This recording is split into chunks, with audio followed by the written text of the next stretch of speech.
Nuestro segmento Los Número Uno, los cabeza de lista en Nada Está Dicho. Hoy le toca el turno a Juan Cheput de la bancada, fue bancada del partido Contigo.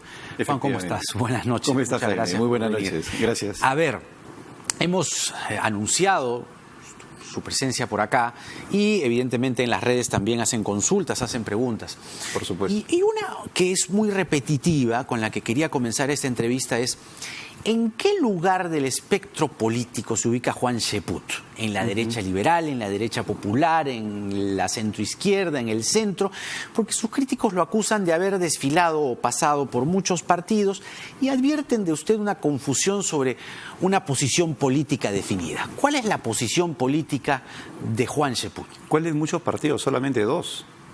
Perú Posible, que estaba definido claramente como un liberalismo social, como lo definió en su momento, inclusive en un texto que fue motivo de bastante polémica de Hugo Garavito, y luego el partido Peruanos por el Cambio, que ahora se llama Contigo. O sea, solamente son dos partidos en los cuales estaba incluido. Eso, digamos, en la formalidad. Eso en la formalidad, pero es lo que manda. En el entremés, lo que se le acusa o se le resiente es que puede estar en un lado, puede estar en otro. A veces lo han acusado de estar muy cerca al fujimorismo, o lo han descrito más que acusar. Lo han descrito cerca al fujimorismo, luego en la vereda contraria. Por eso era mi pregunta: ¿en qué lado del espectro político está Juan Cheput? Definitivamente en el de mi partido Contigo, que es el de una derecha liberal. Derecha liberal. Así es, lo hemos dicho en más de una oportunidad.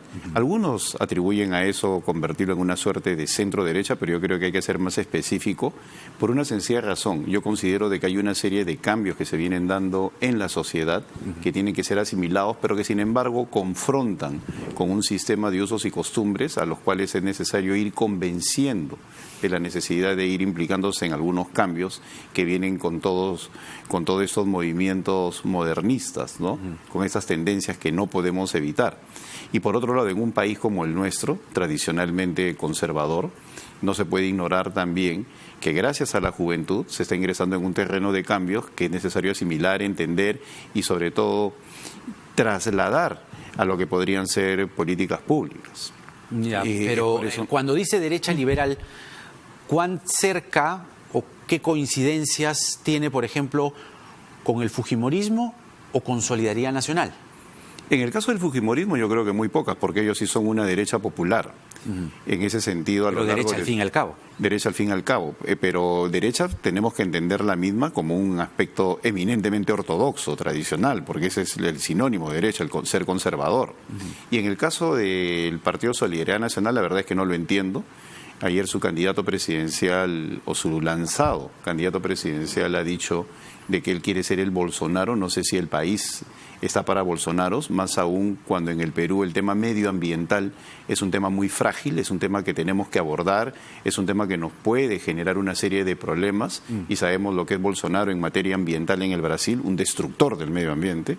Entonces, autoatribuirse o atribuirse el hecho de querer ser una suerte de Bolsonaro en el Perú, verdaderamente es terrorífico para los problemas ambientales que tenemos. Yo creo que hay que emprender la política de una manera más seria. Acá yo estoy viendo en el debate de las ideas muchos argumentos falaces, como el que han mencionado los tuiteros, que dicho sea de paso es parte de la leyenda que se quiere generar alrededor de algunas personas que pretendemos regresar al Congreso, muchas fake news, muchas noticias falsas, y por otro lado, un montón de propuestas absolutamente infantiles, ¿no? Que lo que buscan es llegar al Congreso para destruirlo. Entonces es importante hacerle entender a la opinión pública que el Congreso de la República es un pilar en el ejercicio de la democracia. Pero no lo fue tanto el Congreso disuelto.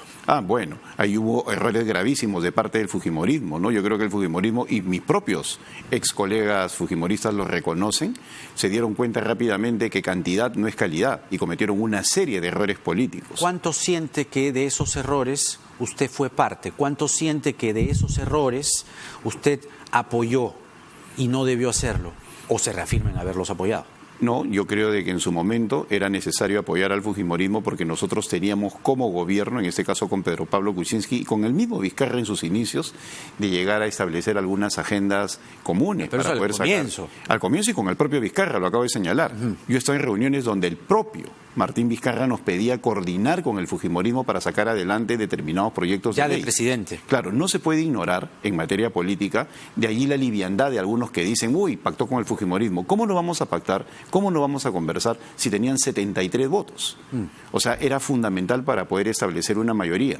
Por eso cuando yo veo que hay una serie de personas que dicen voy a ir al Congreso a hacer eso, a hacer el otro, no se dan cuenta que en el Congreso se convence, en el Congreso se tiene que conversar, en el Congreso se tiene que llegar a compromisos. He visto a varios partidos políticos presentando como gran logro las agendas legislativas, cuando la agenda legislativa se comprende o se construye sobre la base de las iniciativas del Ejecutivo, las propuestas parlamentarias y el horizonte que le quiera dar el presidente del Congreso en relación a los objetivos en sí del propio Parlamento. Y por otro lado, no es algo nuevo, como vienen diciendo algunas ONGs. Por primera vez se ve el tema de las agendas legislativas parlamentarias. Ha habido agenda legislativa entre el año 2001 y 2006. Y hay un texto inclusive de Patricia Robinson sobre el tema en el cual habla de la agenda legislativa parlamentaria. Entonces, cuando vienen y aún más, está reglamentado en los artículos 29 y 35 del reglamento del Congreso, hacer una agenda legislativa. Entonces, no es cuestión de ponerse a presentar la agenda legislativa, sino de simplemente cumplir con el reglamento.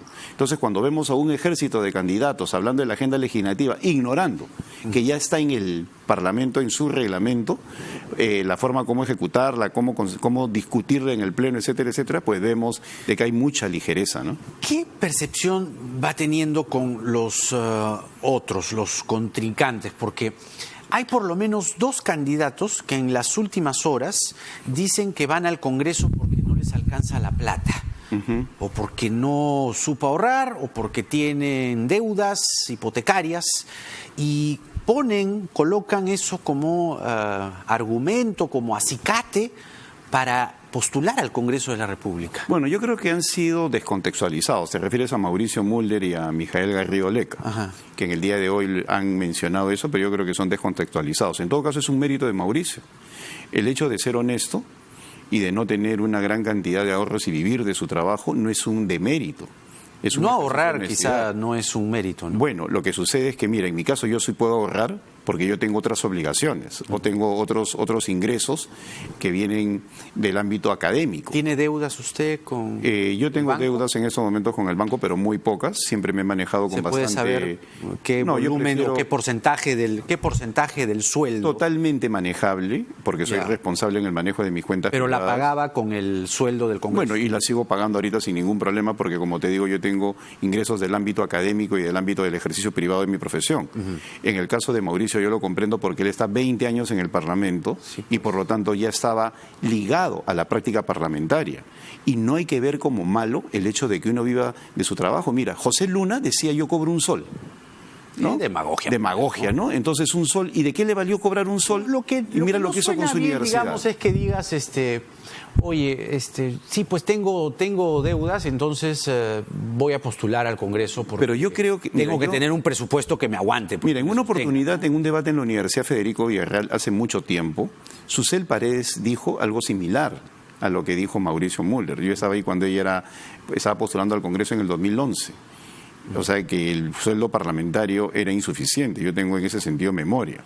O sea, el ser honesto en señalar que el sueldo en el Parlamento te sirve solamente para vivir es absolutamente distinto del demagogo. De acuerdo, pero por lo menos acompáñalo con una propuesta pues así revolucionaria, una gran propuesta. Pero tampoco, lo único que dices hay que caer, oye, tengo deudas. De acuerdo, pero tampoco hay que caer en el palito, tampoco hay que caer en el palito de la satanización a priori.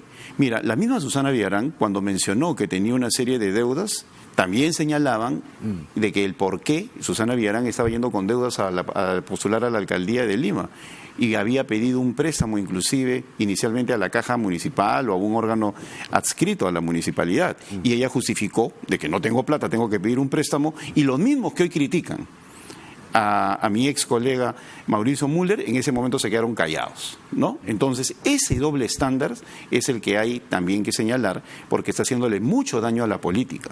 Acá hay que tener un ejercicio honesto y yo creo, más bien, veo las cosas desde otro punto de vista, ¿no?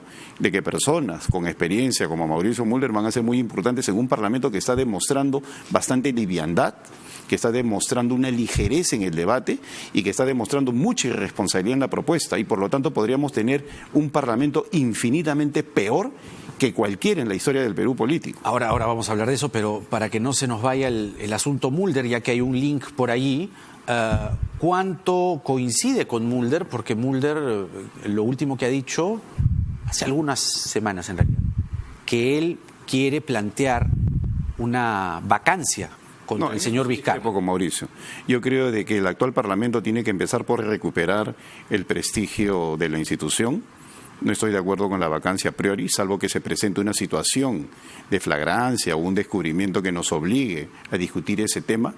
Pero por otro lado, yo considero que lo que hay que recuperar es el control político inmediato de todo lo que significa el ejercicio público del Poder Ejecutivo. En estos momentos no hay control político. En estos momentos vemos a ministros que no están cumpliendo con su función. En estos momentos se podría asegurar que no hay gobierno. Y más bien el Ejecutivo actúa con una desfachatez porque sabe que no existe posibilidad de que se le responda, se le critique o que haya una conciencia crítica. Entonces, yo no tengo la menor duda que el escenario ideal para el señor Vizcarra es tener un Congreso novato que no haga control político para que ellos sigan haciendo lo que se le da la gana y encima culpabilizarlo cuantas veces él quiera para de esa manera justificar su incompetencia. Por eso es importante entender que esta elección es gravitante para lograr el equilibrio de poderes. Y no como dice el señor Guzmán, ¿no? Candidato presidencial que se ha metido. El único candidato presidencial que se ha metido. O sea, cuando se habla de que en el Perú no hay locomotoras, ¿no? Vemos que el propio señor Guzmán es el único candidato presidencial que se ha metido a liderar el trabajo del Partido Morado. Seguramente duda, ¿no?, de la capacidad política de todos los miembros de esa... No digo, ¿eso está mal que se meta? Bueno, lo que pasa es que la opinología local dice no hay locomotoras, esto está aburrido. ¿Y por qué no dicen de que el señor Guzmán, que es candidato presidencial, está metido y es tan desabrido que nadie se da cuenta que está participando? Porque los opinólogos, los que se pasean por todos los medios, dicen que desabrida esta campaña, no hay locomotoras, ¿no? ¿Y quién es el señor Guzmán? ¿No es el líder del Partido Morado? ¿O es tan insignificante políticamente hablando que a pesar de que se pasea por todos los medios con su cartelito del Partido Morado, nadie le da bola? ¿No? Ahí sí no dicen absolutamente nada. Entonces, lo que pasa es que su peso político es tan insignificante, el candidato oficialista, que siendo el líder del Partido Morado y habiéndose metido en la campaña, no ejerce ningún tipo de impacto en la opinión pública, a tal punto que la opinología lo ignora, ¿no? A propósito de Vizcarra, hoy él se ha reunido con los integrantes de la Comisión para la Reforma Política y ha pedido justamente... él espera, dice, además es una suerte de llamado a los candidatos como usted, que el nuevo Congreso continúe con la reforma política y la reforma judicial. ¿Van a apoyar esto? Yo creo que sí, sobre todo en la parte de la reforma judicial, pero ¿de qué reforma política habla el presidente Vizcarra? Igualmente, yo estuve en una reunión en el mes de julio de hace un año, donde él planteó una reforma política liderada en ese entonces por Carlos Meléndez, buscando circunscripciones electorales más pequeñas. En ese momento lideraba la reforma política César Villanueva. 3 meses después aparece Vicente Ceballos con el mismo César Villanueva y con Fernando Tueste y una comisión de alto nivel. El propio gobierno cambia permanentemente de lo que es la reforma política. Y si hoy estamos viviendo este desconcierto generalizado y esta suerte de desazón de la ciudadanía ante la política, es por culpa del presidente Vizcarra, que no midió el impacto de su decisión para sacar adelante esta reforma política. ¿Solo del presidente Vizcarra? Y también la colaboración entusiasta del fujimorismo desde el Congreso, ¿no? No lo podemos negar por su mayoría tosuda de no entender de que había que ser un poco más flexible y cosas por el estilo, aunque ese es otro tema, pero que impulsó irresponsablemente ese tema de discusión apresurada sobre todo en el caso de la reforma de justicia, que tampoco es muy eficiente que digamos en cuanto a sus consecuencias. Fue el presidente Vizcarra quien, ignorando la necesidad de un debate, de una reflexión, de un consenso, simplemente a priori quiso hacer todo esto, y miren la situación en la cual estamos. Y si esta situación es grave, pues no tengan la menor duda que se va a repetir en el 2021. Y lo peor que le puede pasar al país es que se le pretenda de nuevo, desde el Ejecutivo, imponer la agenda al próximo Congreso. Lo que hay que hacer es discutirla en conjunto, que es distinto a la imposición. El presidente de la República puede imponérselo al señor Tuesta y al grupo de alto nivel, pero en lo que se refiere al Congreso tiene que conversar, dialogar, consensuar y establecer en conjunto las prioridades del país. El presidente no es un emperador. El presidente no es una persona que dice hágase esto, se necesita de control político y no podemos permitir los políticos de que continúe esta situación de desconcierto generalizado por responsabilidad del presidente y de sus asesores. Bueno, eso también tiene que apaciguarse, amenguarse y por lo menos llegar a un entendimiento con el nuevo Congreso que usted va a elegir el domingo 26 de enero. Para eso, lo que pedimos modestamente, encarecidamente, afectuosamente, es que se informe y escuche espacios como el que acabamos de tener con Juan Cheput de Contigo. Gracias. Muchas gracias. Hasta la próxima. Los número 1 va a continuar además en los días sucesivos. Vamos a la pausa y venimos con el abogado constitucionalista Omar Cairo para hablar de lo que será mañana la audiencia en el Tribunal Constitucional sobre la demanda competencial. Nada está dicho.